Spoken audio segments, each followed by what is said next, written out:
kahit malamig, di ba? Kanina may napanood ako, yung Fords TV, tutukan niyo po siya. Isa pong vlogger siya na nasa Vancouver. Siya po, ang trabaho po niya, nagpapagatas ng mga baka.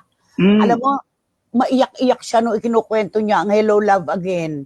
Sabi niya, yung hindi ko babanggitin yung term pero talaga palang may ganun sa pelikula, yung sinabi daw ni Alden kay ano, chuchu yan, Joy, Mm. chuchu yan. Yung dumi, Mm. sabi niya, masyado po akong sinaksak sa puso nung mapanood ko.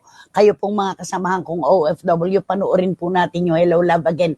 Alam mo, para sila mga PRO, ganyan din si Mark, di ba?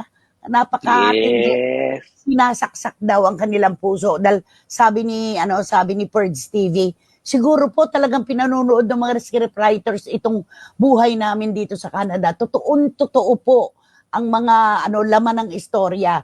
Kapag nagpunta ka rito talaga, harapin mo ang buhay na malayo sa buhay mo sa Pilipinas. Lulunukin mo ang Mm. pride mo. Di ba? Yes, yung mga hindi mo nagagawa dito, doon magagawa mo. Totoo Kung yan.